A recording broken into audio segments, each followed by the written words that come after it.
Школы готовятся к возвращению к традиционному формату обучения, но учитывая сложившуюся эпидемиологическую ситуацию, начало учебного года перенесли на 15 сентября, сообщила заместитель министра образования и науки Надира Джусупбекова. В соответствии с данным постановлением, новый 2021-2022 учебный год во всех образовательных организациях Кыргызской Республики, независимо от типа и формы собственности, это и школы, это и профессиональные и технические лицеи, колледжи, вузы, начинается с 15 сентября 2021 года. В школах республики завершаются плановые мероприятия по подготовке учебных заведений к началу учебного года. Например, в Национальной школе-лицее инновационных технологий имени Молдокулова закончили ремонт и занимаются очисткой территории и озеленением. В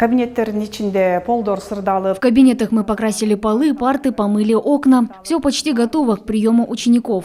Сдвиг учебного года не отразится на заработной плате учителей, так как, согласно постановлению Кабинета министров, зарплата педагогов в каникулярное время сохраняется. В бюджете министерства предусмотрены средства на общем годовом формате 34 миллиарда 600 миллионов сомов. Из них бюджетные средства 29 миллиардов.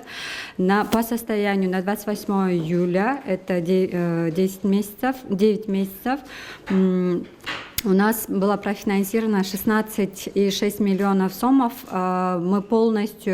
Была погашена заработная плата за учебный год, также отпускные. Решение о возобновлении обучения в традиционном формате было принято в связи со стабилизацией эпидситуации в стране, но с обязательным соблюдением алгоритмов в условиях COVID-19, а именно наличие фильтрационного журнала, антисептиков, соблюдение масочного режима и социальной дистанции. В прошлом учебном сезоне у нас обучались дети первых классов, 4, 9, 11 класса. Да? По нашим наблюдениям, среди детей, которые посещали школу в офлайн режиме, вспышек заболеваний не было.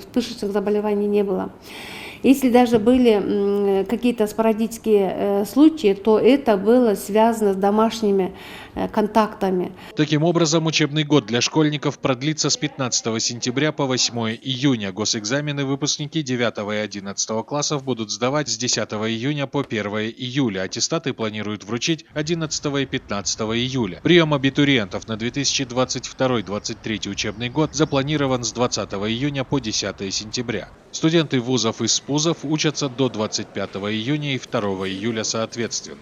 Нурбек Иманов, Алмаз Нурманбетов, Ала-То 24.